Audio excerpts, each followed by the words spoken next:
Okay, good afternoon, good evening, everybody. Welcome into the 24th episode of our inaugural season, season one. We have Gunded News in the chat section, tearing it up. And I do have a special guest, James Rowe, here, all the way from the Netherlands. Hi, James. Good evening, Ray. Nice to speak to you again. Good evening, good morning, good afternoon. We are a global, us Gooners are a global entity. But James, I wanted to, before we dive into what you do, and this episode is solely based on James Rowe and his football journalism. Am I saying that right, James? Football journalism? Yeah, just about right. Mainly my interviews with professional players and managers. Very good. So we've reached a point now where it's going great guns. Excuse the pun, with the Arsenal, but yeah, you just have to keep producing quality. Absolutely, and that's what we're trying to do here today. So hopefully, our channel here is growing, and we want to showcase what James does and help him grow his base. He's got a big base of Twitter followers right now, right, James? Yeah, we spoke off air. At 66, now it's almost 3,800. But you just try to keep producing quality, and there are a lot of people that are receptive to it. And I think that's also down to the fact that the names are also getting bigger. And yeah, I've also been quite surprised how quickly it's gone.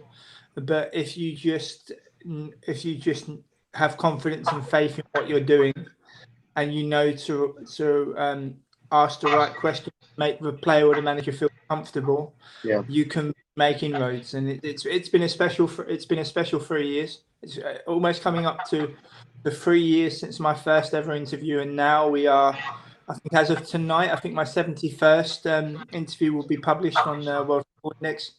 And also, when I started out with Football Anya 3 years ago, they also published 35 of my interviews. So we're over the threshold now of 100. And it's just about trying to get the quality out and trying to get even higher. And yeah, who knows what the future will bring. Well, you're very well established, James. Us here at Arsenal Fan Circle, myself and Matt here, my co-host, we're doing this 6 months, and we're on the precipice of 100 subscribers. So I think what I call is organic growth. But what I wanted to give a shout out to a new Gooner who is starting a Spotify podcast. So I wanted to give out some information to please, if any Gooners are out there, and I know it's a very generous community, go support Andrew the Hinkley Gooner on Spotify. Search for Dial Square to Where, or at From Dial Square. And Andrew, I hope I did that justice. So if any Gooners out there watching this live or in playback would like to go check out Andrew the Hinkley Gooner, go do that, please, and give him some support. He's just starting out. I just saw his first episode. Very, very entertaining and very short, 22 minutes. So enough time for anyone really to segue that into their busy life. You know what I mean? So, James, let's get into what you do. So, James, you can be found on Twitter at JamesRoweNL. And That's correct. And you also write for WorldFootballIndex.com. That's correct. All right. They published my interview as manager. Tell me a little bit about how you got into this field and how it all started for you, James. Okay, well, I'll be happy to. I started out 4 years ago now. I came across footballandania.com, and I started doing post-match and pre-match translation for them of pre-match interviews and European matches and Eredivisie matches, and that was going really well. People seemed to really enjoy the fact that there was English transcripts of pre-match and post-match interviews that they could understand, and yeah, it kind of helped me grow a little bit. And then after one season, I came up with the idea of doing my own interviews, and I was very ambitious. I started approaching different clubs, and the first club to ever grant me an interview, the first professional manager to ever grant me an interview here in the Netherlands, was a manager of the then manager of Den Bosch, William Vloed, and he previously managed ADO Den Haag, Sparta Rotterdam, and he invited me to the stadium in July 2016 to do my very first interview with him at the stadium. And I sat down with him for about half an hour, and we spoke about his career and also managing Den Bosch. And then things just kind of spiraled from there. I went on to have 35 interviews in total Football Oranje, including the majority of the Dutch national women's team, who are currently in the semi-finals of the World Cup, and including Jill Rowe, who's also recently signed for Arsenal Women. I spoke to her when she was playing for Bayern Munich Women, and then I did, after I think it was about 20 interviews for Football Oranje, mainly with Dutch players and managers. I did a podcast with for World Football Index purely on Dutch football, and then shortly afterwards they were really impressed and they asked if they could publish my interviews in future. And I just secured an interview with Ricky van Wolfswinkel, who is currently playing for Basel. So my first ever interview to be published for World Football Index was in February 2018. And as of tonight, when my interview with Andreas Maxo from Zurich should be published, or maybe even tomorrow, it's number 71 for World Football Index. And I can look back on a good body of work like the likes of Peter Taylor, Danny Cowley, Brighton manager Graham Potter, Fabian Johnson of Borussia Mönchengladbach, Jean-Paul Boetius, who plays for Mainz, Bella Pesci, who plays for Sheffield Wednesday. And you just try to keep producing quality, and you've reached a point now where the name is growing, the reputation is growing. And we mentioned it off air as well, Ray. Obviously, having a lot of Twitter followers, I get a lot of people asking me how they can get started, and I'm happy to give everybody advice, but I'm in a fortunate position, Ray, where I can interview Dutch players in Dutch, Spanish players in Spanish, and also English players in English. So obviously, when you're interviewing Dutch players and managers, they haven't got to change language, they haven't got to worry about anything, and you realise when you put a player or a manager at ease that they can be very accommodating or forthcoming with their information. And yeah, it's been going really well. Yeah. So James, for me, this is an Arsenal challenge, so I'm going to try and interweave what you do in terms of related to, and you're an Arsenal supporter, of course, as well. Interweave it into our experiences as Arsenal supporters. So, did you have some empathy with Unai Emery starting out using the English tongue rather than his native tongue in his first press conference? Well, I thought that was a very bold and very courageous move. I don't know if I'm getting a bit of feedback from what I say on my Ray. Is that coming through with you? Is it coming through okay? Not terribly bad. It's fine. Yeah. Okay, but you can still hear me okay? Absolutely. Yep. Okay, no, that's fine. I just wanted to make you aware of it. Yeah, we spoke about it before, and I think it was a very bold and courageous move by Unai Emery. And I think that some of the Arsenal fans who are critical of his language capabilities, I think first and foremost they are the ones that do not speak another language. Mm-hmm. And if you think of, I think this is only the second podcast after Cannon Fodder where I now give my opinion on the Europa League final and how difficult that was to watch. Not just losing, but I was also slightly embarrassed, Ray. And lots of people came down on Unai Emery like a ton of bricks. But the players take responsibility, and in that final, they didn't. And the best player of Chelsea did. And I think Unai Emery had a reasonably good first season, considering what he had to clean up and what he had to do. And I'm looking forward to his second season because it's a big season for him. It's a big season for us. Yeah. And I think there's a lot at stake, because you can quite clearly see that if targets in inverted commas are not met, that Unai Emery's contract may well not be extended, and I'm sure he certainly doesn't want that. And also, player turnover. We've got to let Unai Emery get on with his job. You can't have someone being in charge for far too long, giving his successor only one season. And I'm very much looking forward to Unai Emery's second season. I think we'll do quite well, and I think the main objective is for Arsenal to win a trophy. Absolutely. I think personally it may be a difficult second season, but we hope that we acquit ourselves well in the coming 3 or 4 weeks and get the players in that we need. But James, speaking, you have interviewed some coaches. Give us your insight through interviewing different coaches, how they tick, how different coaches tick. Is there a common thread through their character, or are they all their own individual people? Most of them are individual people. And if I two examples, the first one was Peter Taylor, who was then manager of Dagenham and Redbridge and interim manager of England. He was fortunate enough to give me half an hour of his time, and he said that the further down the chain you go, the less resources you have. And one thing he's always done is he's always respected the level, and you have always respect the level of the players that you have to work with and coach in order to get better.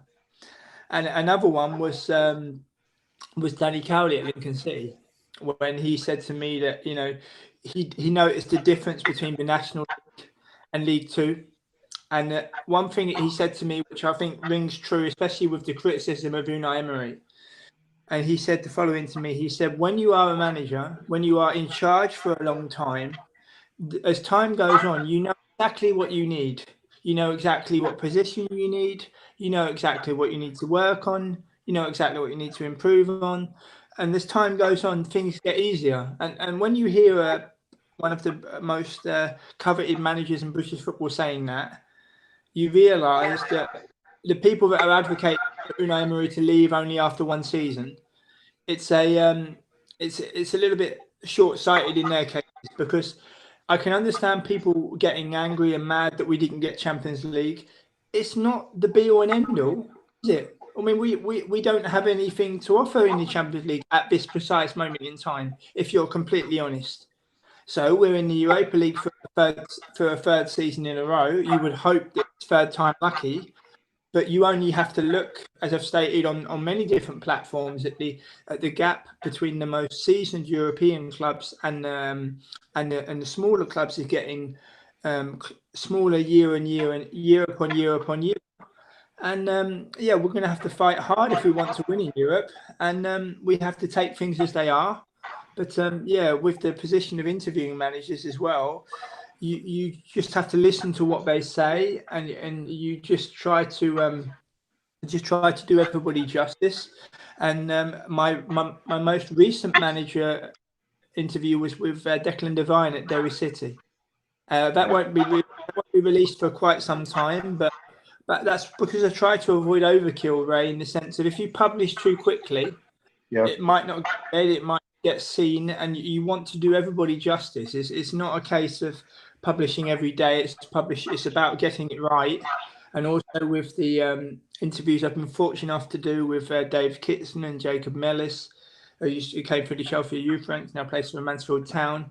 It's about spreading them out and letting them fly. And it's always a special moment when one of them gets released, because of the hard work that's gone into it. Very good. I do have a question for you following on from that, but I think it's a good point right now to jump into the comments. Alex from Cannon Fodder TV is there, but also Ryan from Mr. Arsenal podcast. Right, both of you, thanks for coming in. And Ryan's comment is, "Hey guys, we also did briefly touch on this podcast on his podcast a couple of weeks ago with James." Of course, yeah. Indeed. And then the question that Alex has is, should the fan base be less preoccupied about an owner who appears not to want to invest more in the club, and more worried about Unai Emery, who may walk out? Well, Alex great point. And me and Alex have spoken about this at length, where if Unai Emery does have one hand tied behind his back, you could argue that he could leave. I think the fan base would do themselves a huge favour to come together a little bit, because it's as if now. I mean, I'm not that old. I'm in my mid-30s, but I remember a time when there was a real brotherhood amongst Arsenal fans, especially in the early 90s with Rowe, Castle and Thomas, and the success we had even into the double of 98. There was a real brotherhood, and that appears to have now been completely destroyed, where you have, I mean, for me, it's about respecting the opinion of every gooner, but you get the impression now that you have some people that want to be seen as the first to have said this, the first to have revealed that, when at the end of the day, it doesn't really matter. And I think the thing that I find most worrying is if you respect the opinion of the opinion of another, and you suggest a player that be signed. Like, for example, I've often advocated how good Mark Albrighton is. I think he's a tremendous player. Yeah. He's never been capped by England, but he was a major part of that Leicester team that won the league. Premier League winner, yeah. Yeah, and when I say about Arsenal signing Albrighton, people say to me, "Oh no, he's not good enough for Arsenal." How is he not good enough for Arsenal? He's the Premier League winner. I very rarely do I see him give the ball away. You look at his attitude when he's subbed off, he doesn't moan. When he comes back into the team after injury, because he's recently been injured, don't forget. He came back. I think his game that he come back from a hernia injury was back in February against Arsenal. I think it was, or it might have been, or back in April perhaps. And he had a tremendous game. And I think it's about now. It's as if, I mean, you see the reports on, we're linked with this player, we're linked with that player, and you just think in some cases the links can be so tenuous. I mean, it's as if people forget, Ray, that these players also have families and children, and when they are settled in a certain country, they're not necessarily going to want to leave. I spoke to Graham Potter when he was manager of Ostersund's, and he said to me, "I don't want to leave." He said to me that he wants to get Ostersund's into the Champions League. He wants to win the Swedish league, and more importantly, when I spoke to him, it was about about 1 month after they beat Arsenal at the Emirates, and I've got a story about that as well in a minute. And he said to me that his family was so settled in Sweden and they've worked so hard the last 7 years that they don't necessarily want to leave. Now, naturally, an offer came from Swansea and he didn't want to turn it down, and now he's manager of Brighton. But I remember when I spoke to him and we spoke about the Ostersund's game, because I was also at that game, and he said to me that they really felt, with Arsenal having lost Derby, they could really apply pressure. And he said the failure to get the third goal to really go ahead in the tie really took the wind out of their sails. But I mean, it's wonderful for him, and like from my point of view, you speak to him when he's manager of Ostersund's and now he's manager of Brighton, and you just you look back into the body of work with some quite big names, but it's testament to how the reputation is growing, Ray, and the fact of you're dealing with quite big names, you're treating them with respect, and also they me too. You have I mean, I'll never forget when I got a phone call from Danny Cowley, and I was going about my daily business here in Amsterdam, and my telephone rang, and I was like, "Hello," and he's like, "Hello, James, it's Danny Cowley." I'm like, "Hello," and he said to me, he said, "Sorry for not getting back sooner. I've been quite busy." And he said the following to me. He said, "I don't normally do telephone interviews, but I've read some of your work. I think it's really, really good. And I'm more than happy to help you." And when he said that to me, I thought to myself, we're in terms of you're dealing with one of the most coveted managers in the country. taking time out of his day to ring me. And I was also there's many other managers and players that I've spoken to, but like, for example, I'll give you two recent examples. Lincoln won promotion to League One. Mm-hmm. I sent to congratulate him, and he replied saying thank you very much, and asking how I was. And also Jill Lord, who's recently signed for Arsenal women's team. We had an interview when she was playing for Bayern Munich, and I messaged her to congratulate her on signing for Arsenal. And she said she got back and said thank you very much, and how happy she is to sign for the club. And she's having a good World Cup as well. And I know I'm biased because I'm based here, but I also think the Netherlands Dutch team will win the World Cup. And it was a nice moment for me when they played against Japan, because I saw the starting lineup and I looked at it and I thought the entire midfield, I've interviewed all of them. So it's a nice shot in the arm. I mean, obviously Football Annual was publishing my interviews back then. And the interviews are still available to read on Football Annual, but obviously now with World Football Index publishing the interviews, but World Football Index can be pleased that they managed to publish so many. But you just try to treat everybody with respect and know what you're doing, because I get a lot of people who ask me on Twitter, "Oh, how do you do this? How do you do that?" And you really got to study the player and manager that you're speaking to. It's not, at least from my point of view, it's got nothing to do with sensationalism. I'm not there to say to them and to say to Twitter, "Oh, look who I've interviewed." I'm there to kind of say and tell their story, because I always say as a running thing, right, everybody's got a story. Yeah, and that's why I'm here talking to you today, to have you tell us your story, James. But as I said, what I say to the players and managers, I interviewed Arnold Origi, the former Kenyan goalkeeper.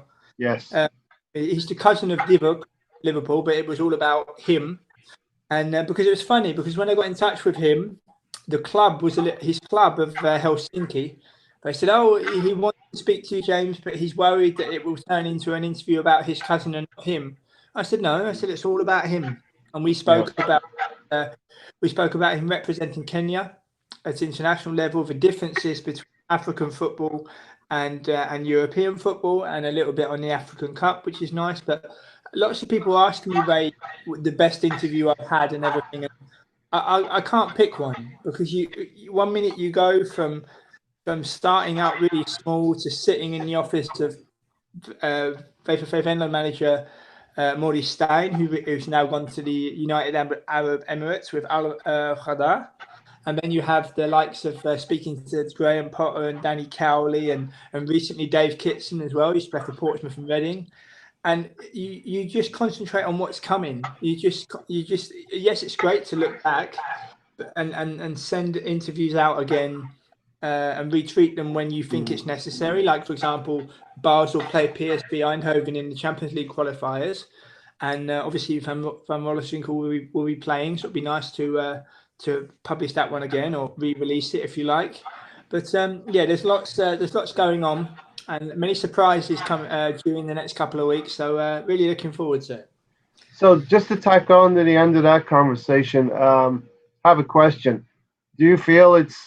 How do you feel the interview that you're giving with a relative of a well-known footballer, like you just touched on? Yeah. How does the player feel about that? Is it a help in his career, or is it a hindrance in his career that you have a successful footballer that's in his family line, let's say? Well, first of all, they're pleased to be approached, and they're pleased that someone has taken time to identify them and want to speak to them. It was only the club Helsinki said, "Oh, please be aware," and because obviously his cousin is also quite successful, but also with my recent interview with Derry City manager Declan Devine, Ray, he was so happy that I took time out to reach out, kind of thing. And I said to him, everybody's got a story to tell. and we spoke about his playing career, and we spoke about managing Derry City for what is his second time. But yeah, the interview won't be out for a while due to staggering them properly. But most of the players are really well received. You know, they think it's something they really look forward to. It's like for example with Boetius, who currently plays for Mainz. The interview was arranged, and the press officer rang me, and of course I can't speak German, so she's passed the interview on she's passed the telephone on to Jean-Paul, and I said to him in Dutch, I said, "Good afternoon, Jean-Paul, how are you?" And he said, "James, is this interview going to be conducted in Dutch?" I said, "Yes." I said, "That's always the way." He said, "Oh, I thought it was going to be done in English." I said, "No." I said, "I can't speak German." I said, so to communicate with the press officer in English to let her know, and then obviously speaking to you, and they feel instantly at ease, because they also think it's something quite curious that someone who was born and raised in London wants to speak to a Dutch professional. Yes, it's unique. It's unique for sure. Yeah, you just try to. I mean, Van der Donk, who plays for Arsenal Women, we had our interview, and she was sometimes, even with this humour and the back and forth, she was in fits of laughter. You know, to make jokes and that kind of thing. You know, and you just have to find like a common ground. But as I say, it is something unique. It's something I very much enjoy, because you're dealing with. You can say exactly what you want. They can say exactly what they want, and there's no. They know that you're there to get a good interview. And yeah. And in the case of the Ricky van Rolfswinkel one, I interviewed him the day before his birthday. So after the interview finished, I was able to wish him a happy birthday in advance and ask him, did he have any special plans? And he said, "Oh, thank you very much for the birthday wishes. Yeah, I think we're going to go out for a meal and just chill out and relax." And so it was nice. You know, you just find a common ground. I mean, I've spoken about the ultimate of interviewing the greatest Arsenal player ever, but he, by his own admission, is very, very quiet, and you have to respect. You and I know I'm pulling for you in that direction. I will be there watching the day that you do interview the great man. Well, I can give you a quick update. He's currently training the reserve team of Almere City here in the Netherlands with the younger players and with the reserve team and helping them.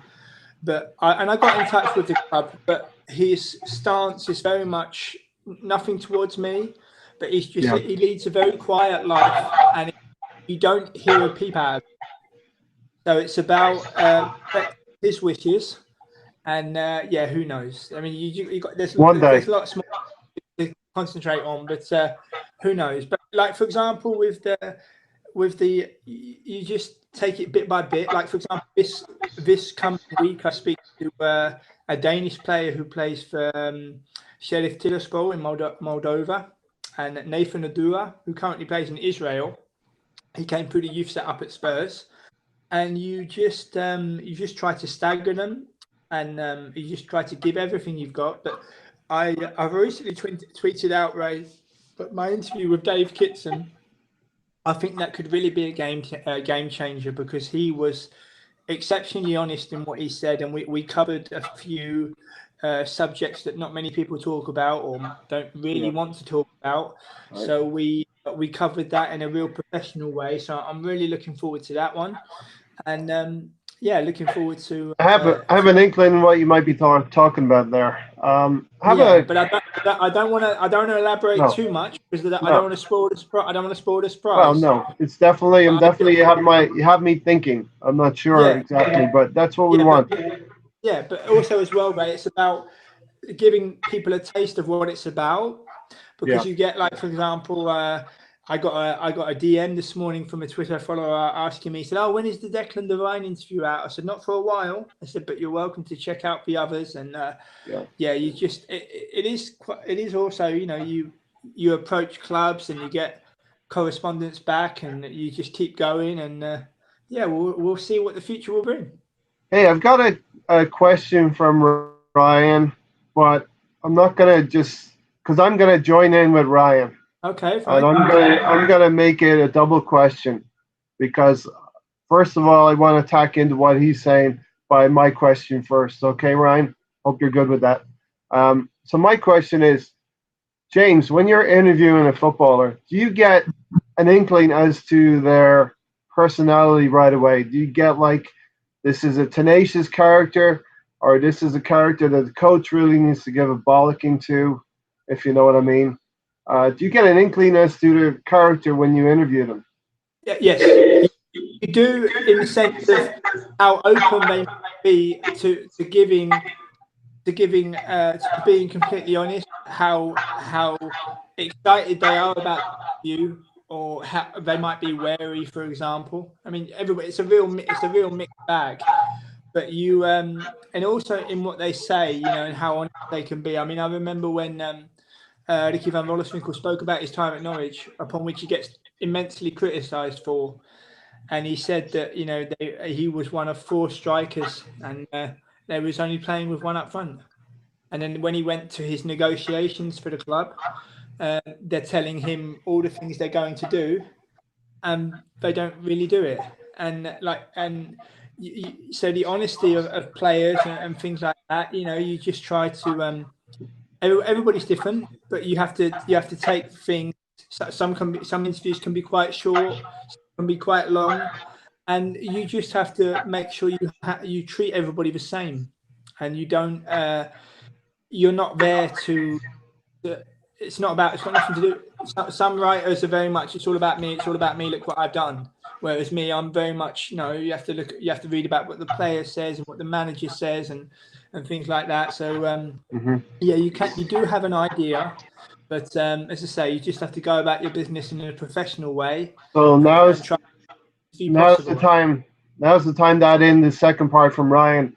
And Ryan asked, do you think any of the players we've been heavily linked with would actually improve us going into next season?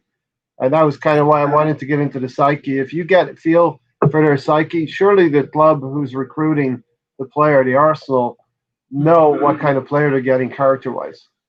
You would hope so. You would hope so. But, and I think Ryan makes a great point as well. I think, especially in the later Wenger years, Ray, Wenger brought in players that were not true winners. They were just happy to live in. They were just happy to get paid lots of money, never have to win anything, never have to fight for anything. Get pummeled away against Bayern Munich 5-1, get pummeled at home by Bayern Munich 5-1, and still get paid next week. So you've got to hopefully, you think with the new regime that they'd identify players better. I mean, I cannot believe the scope of what Arsenal are linked with, and I cannot believe for the life of me the approach in terms of money. If you really want a player, go out and get him. There's one common denominator with players that I speak to when they change clubs, and they all say the same thing.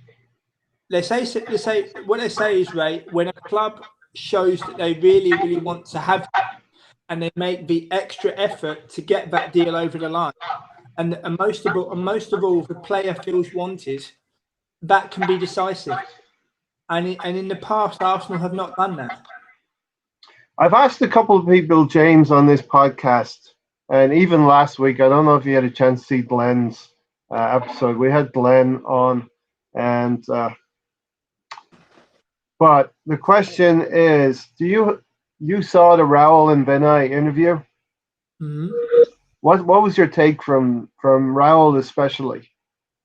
Because he's the guy who's going to have to sell the club to the player, right? Well, I get a lot of people saying, "Oh, he was in charge of a golden age of Barcelona." Barcelona and Arsenal are 2 completely different clubs, first and foremost. Yes. And you can understand what he's trying to do, but you can't necessarily replicate at one club what comes at another. I'll give you an example. No. Lots of Arsenal fans asking me, "Oh, we should use the Ajax model. We should do what Ajax do." There's a huge difference, Ray. The Ajax model runs from the very, very young players, 6 and 7 years old, right up to the top. And the big difference, when these players make their debut for the club, they play a correct position. They get they get an awful lot of game time in their correct position, and they receive support from the backroom staff, the manager, and their teammates. So it's not just cameo. It's not cameos of 20 minutes here, 20 minutes there. You know, they play a full game after game after game after game, depending on injury and everything. And I can understand what Raul's done at Barcelona, but I think people clamouring for him to do exactly the same thing here. Barcelona and Arsenal are completely different clubs. But I just really think now, yeah, it's all well and good to talk about models and all these different kind of things. But the fact remains is that you've got to identify the players that you want. And if Emery has given a list of names once, and Emery has identified players, then you have to go out and get them. Like, for example, if Emery has said, I want this defender, then if that is the go out and get him, or at least try to go out like and get him. Kieran Tierney. One thing about this coming up, Ray, sorry, you fell away a little bit there. Yep. There's pressure on everybody this season, but Arsenal, you know, in terms of identifying players better, and there's a list as long as your arm. Oh, we could have signed this one, we could have signed that one. Yes, we could have done, but I'm absolutely certain if we'd have gone the extra mile, a la Suarez a few years ago, Drogba many years ago, Wenger had the opportunity to sign Drogba when he was at Le Mans in France for 100,000 euros. Didn't take it, and he came to haunt us for many years. We always hear of the Arsene Wenger stories. He could have had this player, he could have had that player, but we never pushed out the boat. No, James, let me ask. Let me ask you a question. What does a player want from the club? What would make when a player wants to come to a club? What's the persuasive things that can be said to the player? Have you got anything from your interviews? If you touch on any of that. Yeah, the need to be wanted. The need that the club really wants that player to be part of that team, and wants that player to grow with the club. Yeah. And to give them opportunities to develop personally. Like, for example, Matthijs de Ligt, he's very close to Juventus. Juventus, yeah. And when he was away on international duty, the Dutch TV, they asked him, NOS, they said to him, what are the key factors in your decision to sign for a new club? And at the age of 19, he said personal development, game time, and the best decision for his career. And if everything fits, then that's the best thing for him. And he's very close to Juventus.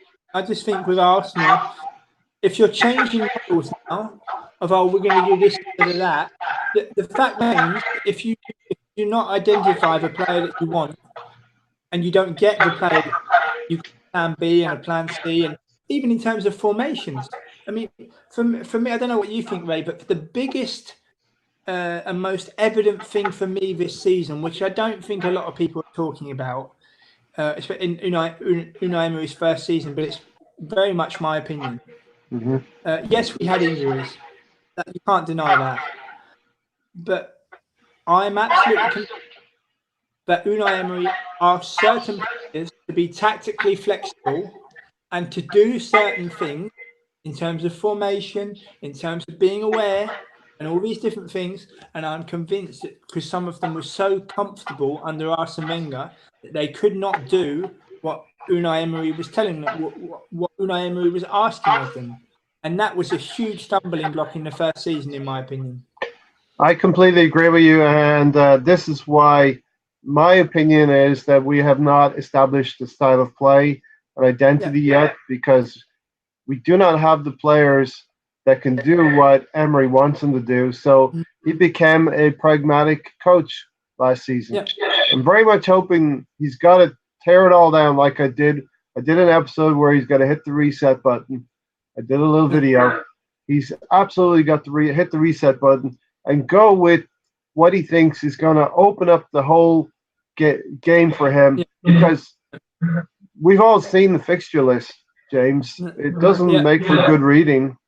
And I foresee trouble ahead, but we are a classy club, I don't believe we're going to fire a coach in the middle of the season.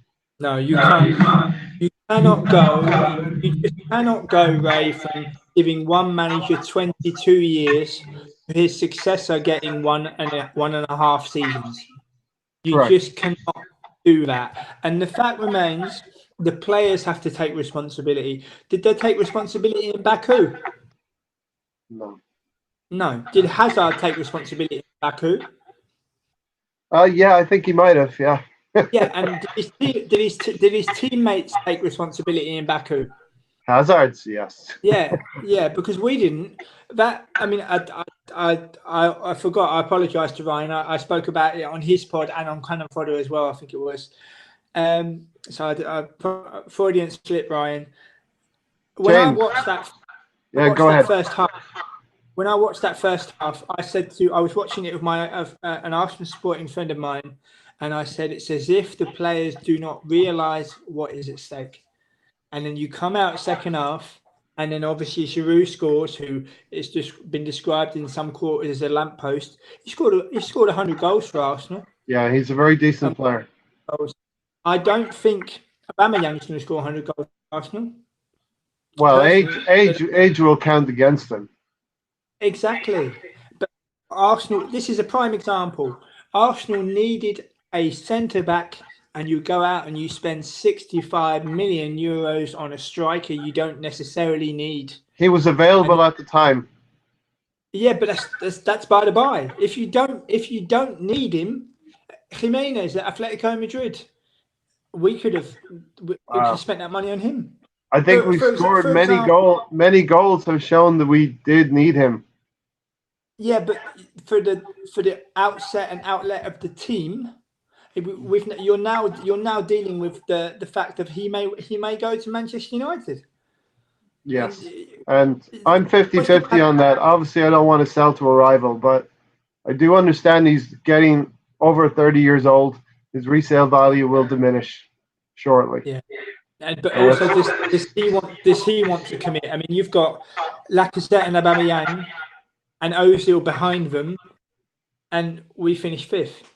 And as I say, the players need to take responsibility. I've got a couple of questions for you, James. Do you think there's a scenario in that Europa League final where if we take our chance and we possibly get a controversial penalty, we score, we're 1-0 up, does that change the outcome of the game? Potentially. But you could also argue that if you're going to fight back and say, right, okay, it was unjust there, we're going to fight back and we're going to score that goal. And you think of the outlay that those fans paid to get to Baku and the logistical nightmare that it was. And the fact remains as well, as I said on many pods before that final, history books will now show that it's 26 years since Arsenal's last European triumph. And also with playing Cech instead of Leno. Yeah. And then Cech's interview after the game was all about him.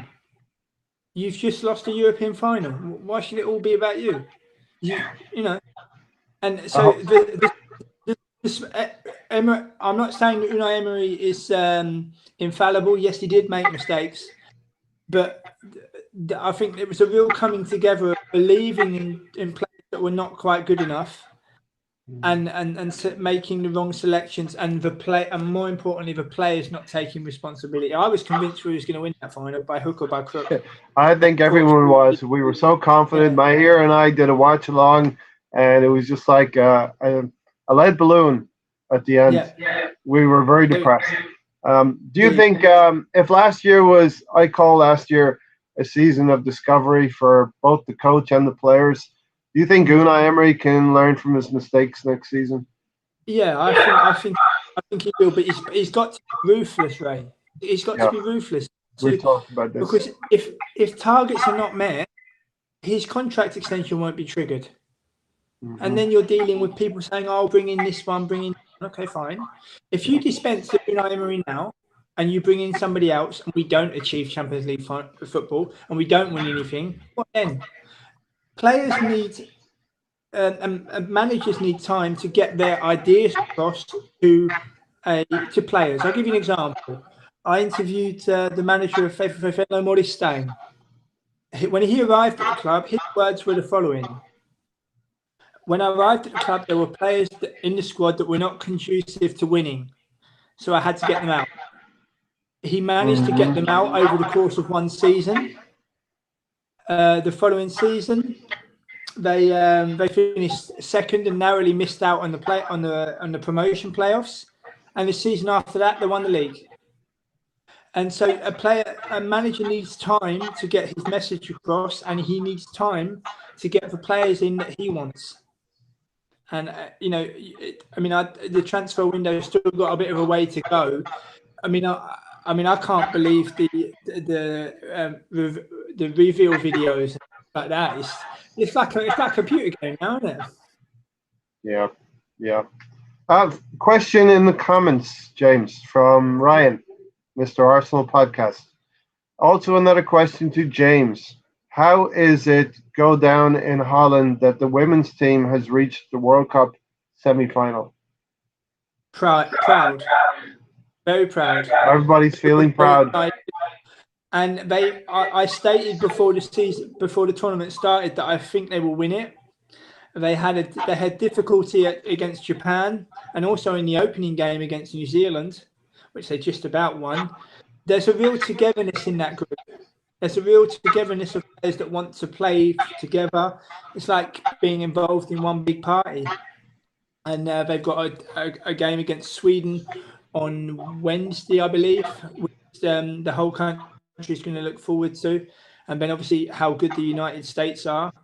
But these are the European champions. These are having interviewed the majority of players in that first team, they are fully aware of what went with winning the European Championships and what they achieved as a group. And to win this would be the ultimate. So it would be very interesting indeed. There's a lot of good teams left in the competition, right? Yeah, anybody's really. The cream is coming to the top. Indeed.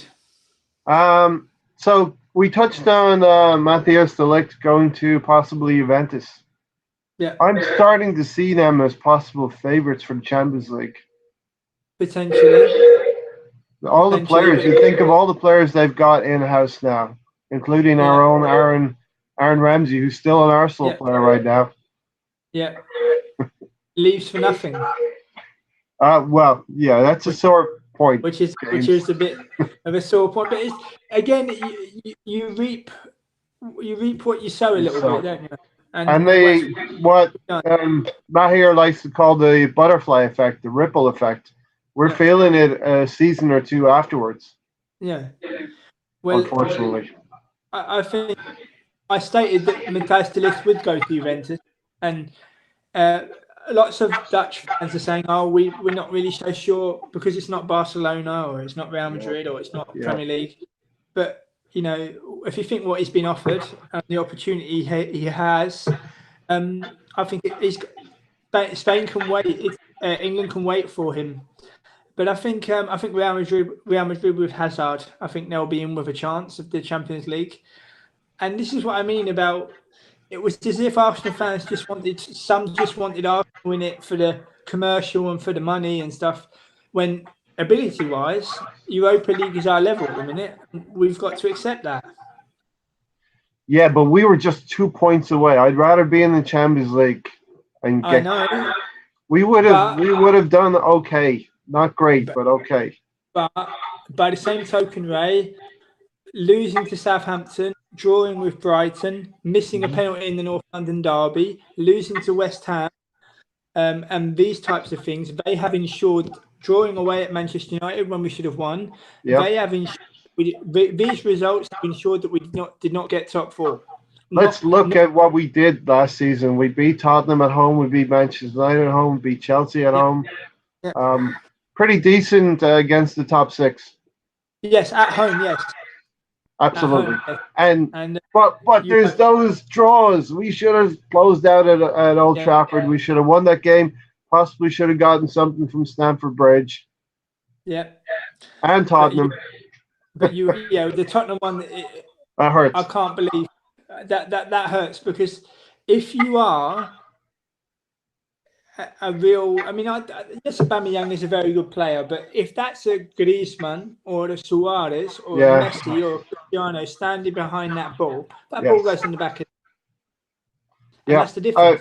I watched the Griezmann on Netflix. It's very good show, and it really shows a little bit too. And we touched on this earlier, James. A young player leaving his homeland. Yeah. Tell me about that. Well, it's for some, it's a really bold decision for some, and it takes a lot of courage. And you know, in the case of Griezmann, you know, he was very small, very slight. Lots of French clubs turned him down, and then he had an opportunity at Sociedad, and then I mean, he's now a world champion. He's a tremendous player, but you know, fortune can favour the brave. And making a point with the Irish connection as well, what I spoke about. I've spoken to many players that have moved from Northern Ireland to Great Britain, and okay, it's just over the sea, but again, the feelings they had when going into digs and being looked after and being away from, and all the feelings that you have. I spoke to Luke Con who did that when he went to Burnley under the guise of Eddie Howe. He's now at Morecambe, and it's for a young man, it can be a very difficult decision, but you need to have conviction in what you do. And I think in the case of Griezmann, you know, it's unsure where he's going to go now. This is where Arsenal can be very clever. This is where Arsenal can be very, very clever. Now, apparently it's up in the air where he's going. If Arsenal wanted to be very clever, they could go after him, surely. If it's not known. Griezmann. Why not? I thought it was done deal to Barca. As far as I'm aware, not. Because apparently Messi is said I would take him over Zaha. Yeah, I would take him number one. But Messi has apparently stated that he wants Neymar to return, and now Messi obviously has power at Barcelona. I don't think it's healthy, not just because it's him, but any player to have that amount of influence, it's not healthy, is it? No. And so they're unaware now where Griezmann is going to go. There's always been the link of Lacazette to Barcelona. Okay, if you want to show a bit of ambition, you could look at the different possibilities to sell in order to raise funds to buy somebody else. We've been linked with so many players this January transfer window, this summer transfer window, sorry, and also back in January, and it's as if they don't know who they want, and for me that's quite concerning, to be honest. Wow, yeah, that is quite an interesting merry-go-round of possibilities, which, you know, it's happened before with Wenger. We got Ozil in on the last day of the window, so it's happened. One transfer can trigger a merry-go-round of a lot of things happening. Absolutely. With Hazard wanting to go to Real Madrid in the money that they've invested, and you know, I just think that Arsenal need to identify who they want. Surely, if you had 5 players that you want, then you make your approach to sign all 5 of those players. If you get maybe 3 of them, great. If you don't, okay, that's life. But the effort has got to be made. Like, for example, Arsenal put in a derisory bid for Chilwell a couple of years ago. I think it was £3 million or something, and now he's worth at least 4. Again, you have to learn from your mistakes. What the player that you really want, how much is being cited, how much do you want to pay? I mean, apparently Saha is quoted for $1 million. I don't think Arsenal will $1 million for any player, let alone him. No.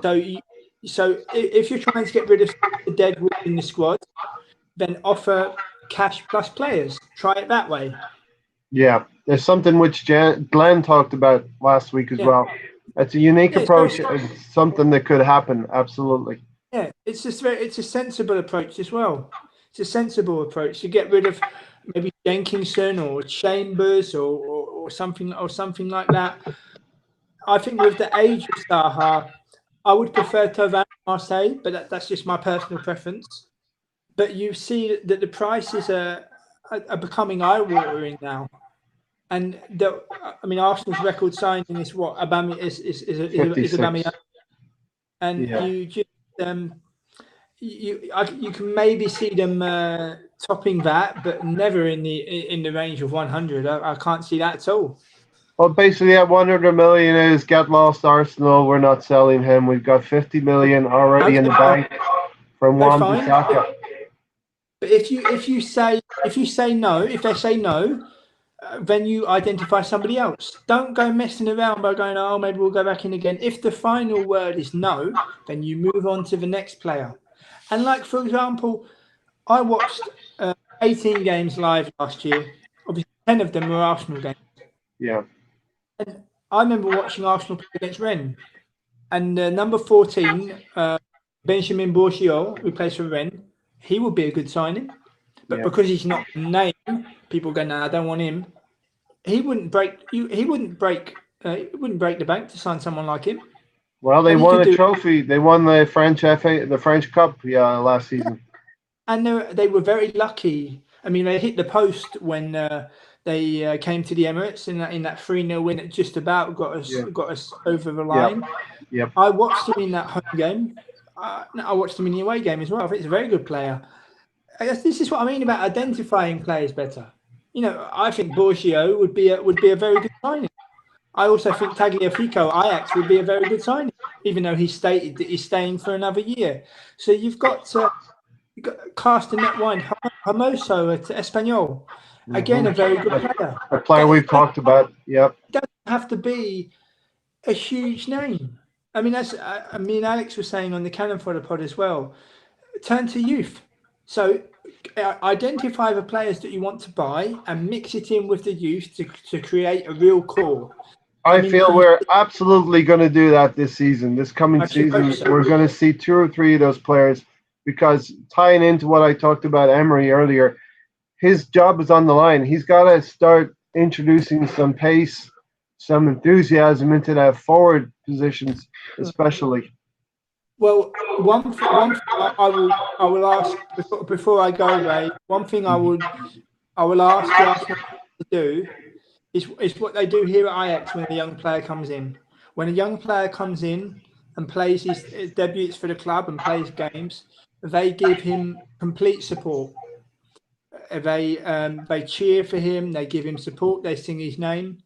And with the young Arsenal players that are that may break through, if they don't have a good game, don't boo them, don't jeer them, don't tell them to go. Let them find their feet. Social media, like we talked about earlier, social media is the big difference between 20 years ago, where the Arsenal fan base were united, and today they're not united because of social media. Absolutely. But surely the fact remains, I'm not disputing that fact, Ray, but surely the fact remains that people have to take responsibility for what they say. And I'll give you an example. It was the former England goalkeeper, Peter Shilton. He gave his political views, and he's been absolutely lambasted by people. This is one of the finest footballers the country's ever produced. And people now think they can at him at Twitter and give him a right earful. Yeah. When years ago you had that healthy gap between player and fans, and now you have people atting directly at a player or a manager. They don't need that kind of rubbish in their life. Distraction. They don't need it. Yeah. Obviously some are not going to read it, but you're also about respecting the opinions of others and things like that. I always say that people have to take responsibility for what they do. I mean, in my case, speaking on different podcasts and different fan channels, I interview professional players and managers. If I went into a meltdown on a podcast or in a fan channel, I would never get an interview again. So I've got a responsibility to know what I'm saying. Absolutely. So, be an interesting summer, Ray. I look forward to speaking to you again before the season starts. I've got one final question for you, and then I'll let you go. Okay. Okay, so you've interviewed different managers and coaches. I'm assuming you've interviewed. Tell me the difference between a coach and a manager, ostensibly. That's a good question. The how can I say? In most cases for managers, it's the closest thing you can have to playing after having retired. So to get that buzz and to feel involved, still want to influence the outcome of matches and try to show that you can do it. I think that's what drives a lot of managers, and lots of managers have their own ideas as to how football should be played, Ray, and a way of going about your business. And I think I'll give you a snippet of the Declan Devine one at Derry City when he said about, he's a fan. He's not just the manager of Derry City. He's also a fan of Derry City, and it's a club very close to his heart. And you think with managers now, they're not trying to invent the wheel, but one thing you have to remember: the lower down you go, the more difficult it is, because smaller clubs don't have the advantage of Prozone or all these special computer programs to dissect different things. They don't have that. Whereas at the top level, you have almost everything at hand. You have a special nutritionist. You have the medical teams. You have the masseuse. You have psychologists. You have everything you need. So at the top level, but you just see that everybody is on their own. Everybody is on their own journey. And one thing I really enjoy is getting to the bottom of it, and it's provided me with many special memories, and to go from email contact with press officers and players to now having WhatsApp contact and mobile contact. It's very, very close, but again, you have to take responsibility for what you do and what you say, and just try to do justice to everybody. Awesome. James, thanks so much for your time. You're more than welcome. Thank you. I think we can leave it there. We've had a really, really good hour. I really appreciate your time. And I look forward to speaking to you again when the season starts. James Rowe, making a name in the football journalism world. I'm still pulling for you for that ultimate interview that we both know who we're talking about. Who knows? One day, maybe. You have to. One day, but as I say, you just have to keep doing what you're doing. Keep plugging away. You have to just every single one before you release it. It's got to be spot on. It's got to be on the money. It's got to be something that everybody wants to read. And we'll just keep chopping away, and who knows what the future will bring. If I can just finally say to everybody, thanks for tuning in and thanks for the questions. For newcomers tuning in, you're welcome to follow me at James Rowe NL. If you have any Dutch football related questions, please don't hesitate to get in touch, and keep an eye out for some very interesting surprises on the football interview front in the coming months. And you're right for World Football Index, James. When did you want to get into this career? Last question. When did you realize? When did I realize? Well, I'd say in my early to mid 20s. But you're going abroad. You have to deal with getting a language, learning language, finding your feet. I mean, I've been based in the Netherlands now for 13 years, and you have to build a real body of work. You have to work hard, and then I'm now in a fortunate position where Dutch professional players and managers are now realizing that I wouldn't mind speaking to they wouldn't mind speaking to me, which is not. As you build your portfolio, you should build it up, and also with the link now, and they can scroll down. I mean, there's a fair few surprises coming up, which I'm very proud of, but I can't release everything just yet. But we will wait with bated breath. I usually read 2 or 3 of yours in one go. I really enjoy them. Thank you very much, and I'm glad you enjoy it. And you just want to keep producing quality, really. And who knows what the future will bring. The ultimate goal, Ray, is to be involved in a professional club. That's the ultimate goal. Is to be part of a media team for a professional club, primarily here in the Netherlands. But Wow. when you have email contact with lots of different players and managers now, you don't know if a potential offer is going to come from somewhere. I mean, I love this city. I love this city to bits. This country is my home as well. But if a nice professional club that's quite big come and ask, in working in communications or director yeah, of okay, you would be the yeah, guy who has to project the yeah. club and all of that. Okay, Yeah, promote the club. help with the media side of interviews and arrange interviews and double check they're all okay, and yeah, will be very nice. And you, as I say, I've given myself half a chance, and if it's meant to be, it's meant to be. As in everything, James, hard work will get you there. Yeah, we shall see. Thanks I'm once sure again. I'm not the only one that's supporting you.